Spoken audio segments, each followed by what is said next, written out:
ہم چھوٹے طبقے سے لے کر بڑے سارے پروٹوکول کے قائل ہیں. ہمارا تو داماد بھی کہتا ہے کہ مجھے پوچھا نہیں میں تمہارے گھر کیوں آؤں. ہمارا تو بھائی ہر شخص اعلان کرتا ہے پروٹوکول کا. فلانے نے عزت نہیں دی تو واپس آ جاؤ, فلانے نے سلوٹ نہیں کیا تو واپس آ جاؤ. لوگ جہاں سلوٹ کرنا چاہیے وہاں بھی سلوٹ کرانے کے قائل ہیں. پر حضرت عمر رضی اللہ تعالی, حضرت عمر کی سادگی اور پھر جناب عمر کی عاجزی, جب انسان اپنے اوپر سوار کر لیتا ہے نا, سوار کر لیتا ہے, میں بدکار پرانا خادم کسے در ملی نی ٹوئی, تے واصف یار نے نظر جو کیتی تے واصف ہی. میں اکثر سوچتا ہوں حضور نے جہاں بھی کہا نا, فرمایا میرے بعد نبی ہوتے تو خطاب کے بیٹے عمر ہوتے. حضور نے فرمایا عمر جس رستے سے جاتا ہے شیطان وہ رستہ بدل جاتا ہے. نبی پاک صلی اللہ علیہ وسلم نے فرمایا میرا عمر وہ ہے کہ اس کی زبان پر حق جاری ہے. حضور علیہ الصلوۃ نے فرمایا 950 سال حضرت جبریل میرے عمر کی شان بیان کریں تو ان کی عظمت ختم نہیں ہوتی. 950 سال جبریل عظمت بیان کرے تو ختم نہیں ہوتی. یہ بات ہے حضرت عمر کی. اور فرمایا عمر ابو بکر کی نیکیوں میں سے ایک نیکی ہے. یہ شان ہے اب عمر فاروق رضی اللہ تعالیٰ عنہ کی. حضور نے فرمایا میرے بعد نبی ہوتے تو عمر ہوتے, جس گلی سے عمر آئے شیطان رستہ بدل جائے. میرے عمر فاروق کی شان 950 سال بیان ہو تو ختم نہ ہو. عمر کی زبان پر اللہ حق بیان کرتا ہے, جو عمر کہتا ہے وہی رب کر دیتا ہے. حضور ساری زندگی فضیلتیں بیان کرتے رہے, عمر جواب میں کیا کہتے ہیں؟ کوئی بتائے نا کہ یہ والی حدیثیں کبھی عمر نے بھی روایت کی ہوں کہ حضور نے میرے بارے میں یہ کہا ہے. یہ روایتیں وہ روایت نہیں کرتے. ان سے جب لوگ کہتے عمر تیری بڑی بات ہے تو عمر رو پڑتے, کہتے میں تو اونٹ چرانے والے باپ کا بیٹا ہوں, میں تو اونٹ چرانے والے باپ کا بیٹا. اونٹ چرا, اس سے آگے عمر گئے ہی نہیں ساری زندگی, اس سے آگے لفظ ہی نہیں ادا کی. اور میں تو بھائی اونٹ چرانے والا, میرا باپ تو اونٹ چرایا کرتا تھا, 10 اونٹ تھے, میری ڈیوٹی ہوتی تھی, سنبھالے نہیں جاتے تھے, ابا ڈنڈوں سے مارتا تھا. ساری زندگی عمر حج کرنے گئے, ایک خشک تنا کھجور کا عمر فاروق رضی اللہ تعالیٰ عنہ نے اس کو اپنے کلاوے میں لیا, رونے لگے. لوگوں نے کہا عمر کیا ہوا؟ فرمانے لگے یہاں میں اونٹ چرایا کرتا تھا, یہاں میں اونٹ چراتا تھا, 10 اونٹ سنبھالے نہیں جاتے تھے. دیکھو رسول اللہ کی شان, آج ساری امت چلانے کا طریقہ عطا فرما دیا ہے. ساری نظریے سے پیار. یار پیسہ کس کو برا لگتا ہے؟ آپ جس آدمی کی 50 کروڑ کی پراپرٹی ہے اس کو پوچھیں سب سے غریب, آپ کو وہی نظر آئے گا. وہ کہے گا میں ٹائٹ ہوں, حالات بڑے. میں کئی بار پوچھے انہوں نے, میں کہتا ترجمہ بھی 10 چھڑوں کی, ہمیں تو سمجھ نہیں آتی. اور ٹائٹ حالات کون سے ہوتے ہیں جی؟ جس آدمی کا کروڑوں میں کاروبار ہے نا, اس کو آپ چھیڑے وہ رونے لگ جائے گا, رونے. تو کئی میں نے ایسے دیکھے ہیں کرائے کا مکان ہے, ان سے پوچھے صاحب کیا حال ہے, تو کہتے ہیں جتنی اللہ نے شان والی زندگی ہمیں عطا کی ہے کسی کو نہیں دی ہوئی. اس کا مطلب ہے خوشی بھی یہی ہے اور غم بھی یہی ہے. اندر سے خوشی ہے, اندر سے ہی. تو نے اگر راضی رہنا ہے تو ادھر سے رہنا ہے, ناراض رہنا ہے تو بس اپنے آپ کو خوش رکھے گا تو ہو جائے گا. سارے صحابہ مل کے آئے, کہنے لگے عمر فاروق سے کہنا ہے نبی پاک کے زمانے میں تو ظاہراً غربت تھی, ابو بکر کے دور میں بھی غربت تھی, اب تو بڑا مال ہے.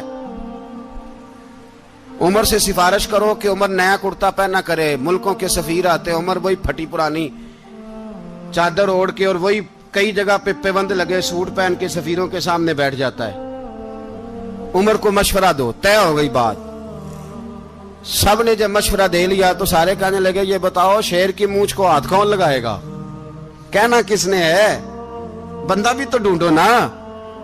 نے کہا جناب میرا یہ خیال ہے کہ مولا علی شیر خدا کہیں گے, کیونکہ جس شخص کی عمر کو سب سے زیادہ حیا کرتے دیکھا وہ شیر خدا مولا علی ہے رضی اللہ تعالی علی کہیں گے. اس لیے کہ جناب علی تو کئی دفعہ جب گفتگو کرتے تھے تو حضرت عمر چپ کر جاتے تھے اور فرماتے تھے علی نہ ہوتا تو میں ہلاک ہو جاتا.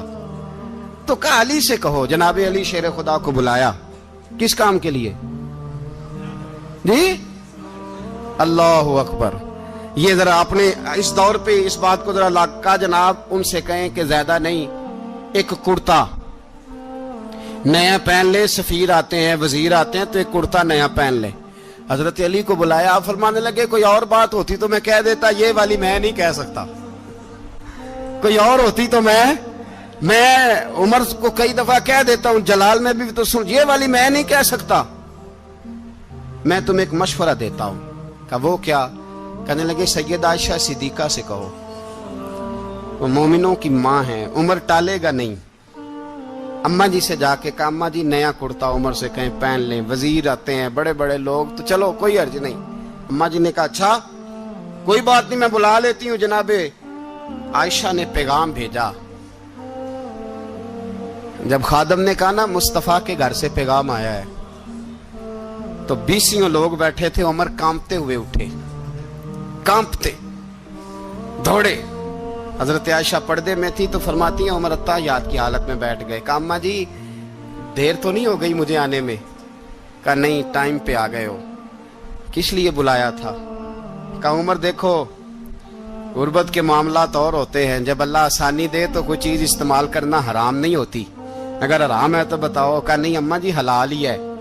تو فرمایا پھر اتنے سفیر آتے ہیں, مشیر آتے ہیں, اب تو مال غنیمت بڑا آتا ہے, ڈھیر لگ جاتے ہیں مسجد میں, تو چل ایک نیا کرتا تم بھی پہن لیا کرو, اور آپ نیا کرتا پہنو گے تو دھاک بیٹھے گی غیروں پر. تو صحابہ کا مشورہ ہے کہ آپ نیا لباس پہنے. اماں جی کہتی ہے میں نے حکم دیا تو عمر چپ کر گئے, گردن جھک گئی. تھوڑی دیر کے بعد سیدنا عمر فاروق نے سر اٹھایا تو داڑھی پہ آنسو گر رہے تھے, رو پڑے. کہنے لگے پاک محبوب کی پاک بیوی, جیسے حکم کرتی ہو میں حاضر ہوں, پر مجھے وہ والا لباس پہنانا جو میرے مصطفیٰ نے پسند فرمایا ہے. اگر یہ رنگ رسول پاک کا ہے تو میں حاضر ہوں, اور اگر نبی پاک کا نہیں تو پھر جیسے آپ حکم کریں. جناب عائشہ کہتے ہیں عمر روئے تو میں زیادہ روئی, میرا پلو بھیگ گیا آنسوؤں سے. میں نے کہا عمر آپ جائیے. عمر یوں نکلے تو جو صحابہ کھڑے تھے وہ کونے میں تھے, سارے آ گئے.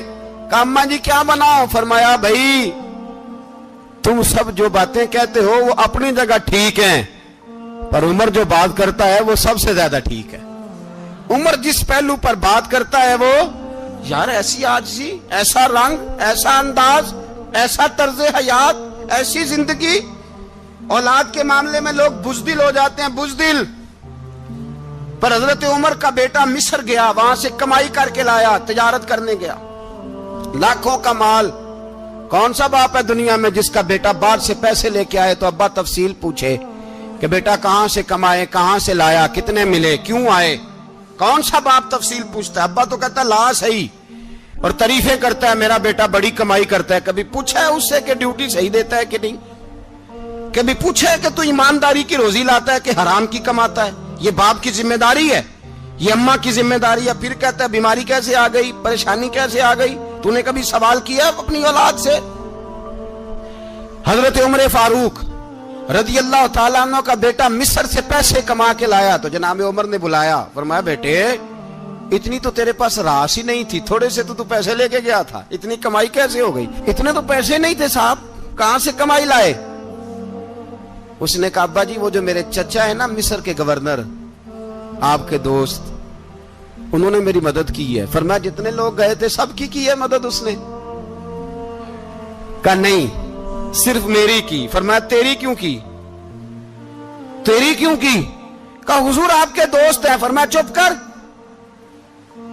حضور انہوں نے مجھے اتنے پیسے دیے, میں نے کاروبار میں ڈالے تو نفع آیا تو میں ان کی رقم دے کے. فرمایا خاموش ہو جا, باقی جتنے لوگ گئے تھے سب کی مدد کی اس نے؟ کہا نہیں حضور صرف میری کی. فرمایا اس نے تیری مدد نہیں کی, اس نے خلیفہ کے بیٹے کی مدد کی, اس لیے کہ وہ خلیفہ کو اپنے حق میں نرم کر سکے. فرمایا آدھا مال تیرا ہے, آدھا مال غنیمت کا ہے, مال خزانہ کا ہے, مسلمانوں کا ہے, اس لیے کہ تو جو وہاں سے مال کما کے لایا ہے وہ اپنے باپ کے خلیفہ ہونے کی وجہ سے کما کے لایا ہے, لہذا رکھ ادھر. یہاں کہتے ہیں کدھر سے آیا, کیسے آیا, کون سا حساب دیں, کیا کریں؟ او بھائی حضرت عمر رضی اللہ تعالیٰ عنہ کا اپنی اولاد کے بارے میں یہ رنگ ہے. ایک جنگ سے نا خوشبو آئی, خوشبو بڑی مہنگی ہوتی تھی, عرب میں خوشبو آج بھی بڑی مہنگی ہے, وہ زیادہ استعمال کرتے ہیں. میری باتوں کی سمجھ آ رہی ہے میرے بھائی؟ بڑی مہنگی خوشبو تھی. جب جب وہ خوشبو آئی تو حضرت عمر نے کہا, گھر میں پہلے پہنچی حضرت عمر کے, چونکہ زیادہ عورتیں استعمال کرتی تھی گھر کے اندر خوشبو, مرد بھی لگاتے تھے. حضرت عمر نے اپنی بیوی سے کہا, آپ کی زوجہ جو تھی وہ بڑی خوشبو کو پسند کرتی تھی. حضرت عمر نے اپنی زوجہ سے کہا کہ خوشبو لاؤ, میں نے ایک عورت کی ڈیوٹی لگائی ہے, وہ خوشبو تول کے نا تو حصہ برابر صحابہ میں بانٹ دے گی. تو آپ کی زوجہ کہنے لگی, کسی بی بی کی ڈیوٹی لگانے کی کیا ضرورت تھی, میں جو موجود تھی میں بانٹ دیتی ہوں تول کے حصہ برابر. آپ نے فرمایا نہیں تو رہنے دے, اور فلانی بی بی بانٹے گی. کہا حضور میں نے بھی بانٹنی ہے, میرے پہ کچھ حق ہے؟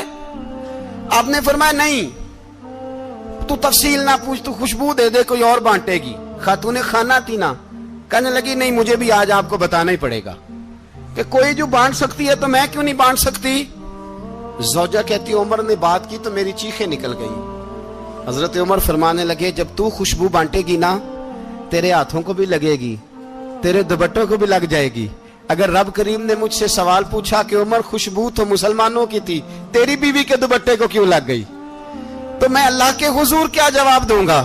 اگر اللہ نے یہ سوال کیا کہ تیری بیوی نے کیوں لگائی, وہ تو حصہ تھا مسلمانوں کا, تو نے تیری بیوی نے کیوں لگائی؟ تو فرمایا میں نہیں چاہتا کہ اللہ کے حضور مجھے اور تجھے باز پرس ہو, لہذا کسی اور کو بانٹنے دے. زوجہ روئی اور تڑپ کے کہنے لگی, عمر مجھے لگتا ہے صبح قیامت بھی تیری بیوی ہونے کی وجہ سے اللہ مجھے جنت عطا فرما دے گا, تیری زوجہ ہونے کی برکت سے. بھائی یہ معیار رکھا, خدا کی قسم ایسا شخص تاریخ میں دوبارہ نہیں آیا. اتنا بڑا آدمی, اتنا بڑا شخص, اتنا بڑا آدمی, اور پھر رنگ یہ ہے کہ عمر 22 لاکھ مربع میل کا حکمران, 22 لاکھ, اور کھجور کے درخت کے نیچے مٹی کا ڈھیلا لے کے سو گئے ہیں, پرواہ کوئی نہیں, کوئی مسئلہ ہی نہیں. 2 غلام ساتھ بیٹھے تو ایک روٹی حضرت عمر نے گھر سے منگوائی, تھوڑا سا سرکہ, تو غلام کہنے لگے ہم نے بھی کھانی ہے. فرمایا کوئی حرج نہیں, روٹی کو پیٹ بھر کے کھانا ضروری تو نہیں, 3 حصوں میں بانٹ لیتے. ایک آدمی آیا ہوا تھا مصر کا رہنے والا ملنے کے لیے, اس نے پوچھا عمر کدھر ہیں, تو کہا وہ ادھر جاؤ مسجد میں بیٹھے ہوں گے. اور واپس آیا تو کہنے لگا وہاں تو 3 غلام بیٹھے ہیں, ایک روٹی بانٹ کے کھا رہے ہیں, لگتا ہے کئی دنوں سے روٹی نہیں ملی. کہا 3 غلام تو کوئی نہیں, وہاں 2 ہی تھے, تیسرے تو امیر المومنین تھے. اس نے کہا نہیں 3 غلام ہیں, کپڑے بھی ایک طرح کے پہنے ہوئے ہیں, بلکہ 2 کے تو پھر صحیح ہیں, تیسرے کے تو زیادہ ماڑے ہیں.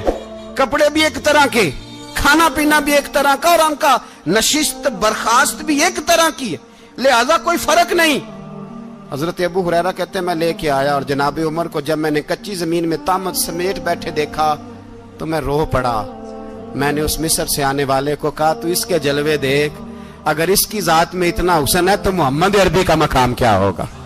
یہ مقام غور ہے, مقام غور. 10 محرم کو لوگ دیگے پکائیں گے نا, نہیں پکانی ہے, کوئی بول دے نہیں, ہاں نہ نہیں کر دے, پروگرام بدلیا تو نہیں دی عید کی کہ وہی کام شروع ہوا ہے لاسٹ ٹائٹ ہونے والا. کیوں جی پکنی ہے نا دیکھیں 10 محرم کو انشاءاللہ تعالی, ہم بھی پکائیں گے انشاءاللہ, یہاں بھی پروگرام ہوگا. تو 10 محرم کو جو دیگ پکنی ہے تو ایسا نہیں ہو سکتا کہ 1 محرم کو حضرت عمر کے نام کی بھی کوئی پک جائے.